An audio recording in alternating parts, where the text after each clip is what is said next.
নমস্কার বন্ধুরা, আমি চন্দন বেরা আজকে আপনাদের সঙ্গে যে বিষয়টা নিয়ে কথা বলবো সেটা হচ্ছে আমাদের জীবনে সীমানা নির্ধারণ করতে হবে। আমাদের সমাজে ৯৫% মানুষ আর্থিক সংগ্রামে লিপ্ত। আর আপনি যদি ওই সাধারণ মানুষদের থেকে একটু ভিন্নভাবে চিন্তা না করেন, কাজ না করেন, তাহলে আপনার জীবনও ওই সাধারণ মানুষের মতো সংগ্রামে লিপ্ত হবে।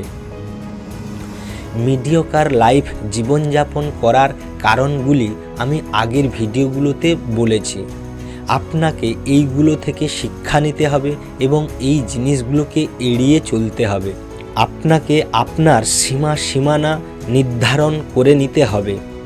আজ থেকে আগামী দিনের জন্য আপনি এই সব সাধারণ মানুষের থেকে কি ভিন্নভাবে করছেন তার সিদ্ধান্ত নিতে হবে। এই সিদ্ধান্ত আগামী কাল নয়, আগামী সপ্তাহে নয়, আগামী মাসে নয়, আপনাকে আজই নিতে হবে। আপনার জীবন পরিবর্তনের জন্য যে জিনিসগুলো প্রয়োজন সেইগুলো পরিবর্তন করলে আপনি আপনার প্রকৃত চাওয়ার জীবনে পৌঁছাতে পারবেন। আপনার পেশাগত ও ব্যক্তিগত সফলতা আগে যে পর্যায়ে ছিল না সেই পর্যায়ে নিয়ে যেতে আপনাকে এমন কিছু করার সিদ্ধান্ত নিতে হবে যা আপনি আগে কখনো করেননি। আপনাকে প্রতিশ্রুতিবদ্ধ হতে হবে এমন কিছু করতে যাতে আপনার সমস্ত লাইফে পরিবর্তন আসে।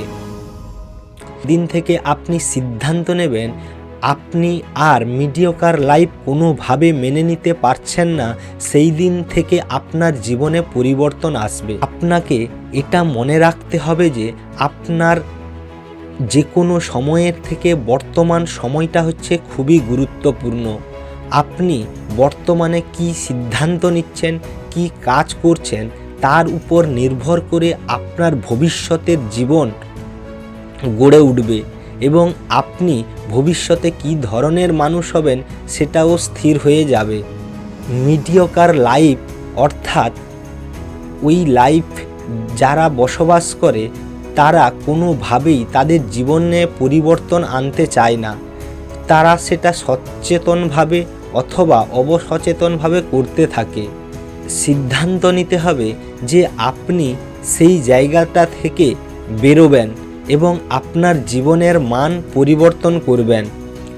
মিডিওকার লাইফ এর সঙ্গে সাধারণ মানুষের তুলনা করলে ওইভাবেই হয় না। মিডিওকার লাইফ তৈরি হয় আপনি যদি না বিকশিত হতে চান, নতুন কিছু শিখতে না চান, জীবনকে উন্নত করতে না চান, তাহলে আপনার জীবন মিডিওকার লাইফে পরিণত হবে। আর যারা সফল হয় তারা প্রতিদিন শেখে, নিজেকে বিকশিত করে এবং প্রতিদিন একটু একটু করে অতীতের তুলনায় নিজেকে সামনের দিকে এগিয়ে নিয়ে চলে। তাই তারা আজ সফল। আমাদের সবার একটা অনুতাপের জীবন রয়েছে যে আমরা আরও অনেক কিছু পেতে পারতাম আমাদের সামর্থ্যের তুলনায়।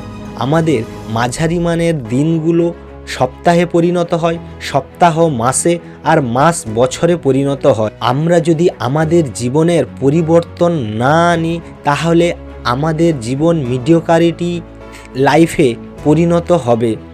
তাই আপনি যদি আপনার জীবন পরিবর্তন করতে চান তাহলে নিজেকে পরিবর্তন করার চেষ্টা করুন। নিজের উন্নতি না করলে কখনো উন্নত হবে না।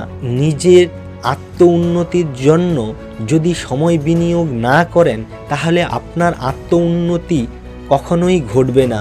আপনি সত্যি এক অসাধারণ জীবন চান, কিন্তু এই অসাধারণ জীবনের মানে এই নয় যে আপনি ধনী হতে চান বা বিখ্যাত হতে চান। এখানে বিভিন্ন মানুষের স্বপ্ন ভিন্ন ভিন্ন হয়। অসাধারণ বলতে এখানে বোঝানো হচ্ছে আপনি যে জীবন আকাঙ্ক্ষা করেন সেই জীবনকেই অসাধারণ জীবন কথার অর্থ হচ্ছে আপনি যে জীবন আশা করেন সেই জীবনের কথা বলা হচ্ছে, যেখানে আপনি যা করতে চান, আপনি যা হতে চান, বা আপনি যা পেতে চান সব কিছুর স্বাধীনতা থাকবে। আপনি নিজের স্বাধীনতা মতো সব কিছু করতে পারবেন। যেখানে সব কিছুর স্বাধীনতা থাকবে, আপনি যে আকাঙ্ক্ষাপূর্ণ জীবন আশা করেন সেই জীবন পেতে, যেখানে কোনো অনুতাপ থাকবে না, আফসোস থাকবে না, একটা অভাবনীয় উত্তেজনাপূর্ণ জীবনে পরিণত হবে। লেখক রবিন শর্মার মতে, আমরা জীবনের শেষ মুহূর্তে এসে একটা কষ্ট ও অনুতাপের জিনিস ভেবে থাকি, সেটা হচ্ছে আমি আরও অনেক বড় হতে পারতাম, আমার কাছে আরও অনেক বেশি কিছু থাকতে পারত, আমি আরও ভালো মানুষ হয়ে উঠতে পারতাম। জনতার আত্ম আরোপিত ভাগ্য আমার কাছে কোনোভাবেই প্রযোজ্য নয়। আপনাকে আপনার সীমানা নির্ধারণ করতে হবে এবং সামনের দিকে এগিয়ে যেতে হবে। আর এই মিডিওকার লাইফ থেকে বেরোনোর জন্য আপনাকে সেই সব সিদ্ধান্ত নিতে হবে যা আপনি আগে কখনো নেননি। আপনি আপনার মধ্যে বিশালত্ব খুঁজে বার করুন। আপনি সত্যিই যে জীবনটি আকাঙ্ক্ষা করেন সেই জীবনটি তৈরি করার জন্য যে ব্যক্তিটি হওয়া প্রয়োজন তার জন্য প্রস্তুতি নিন, যেখানে আপনি পেতে পারেন সুখ, স্বাচ্ছন্দ্য, ভালোবাসা, আর্থিক সচ্ছলতা, সব কিছু প্রাচুর্যে ভরপুর, এবং আপনার জীবনটা এক সুন্দর কল্পনাময় এবং যেটা আপনি চেয়ে থাকেন সেই রকম জীবন আপনি পেতে পারেন। বন্ধুরা, ভিডিওটা দেখার জন্য অসংখ্য ধন্যবাদ। দেখা হচ্ছে পরের ভিডিওতে।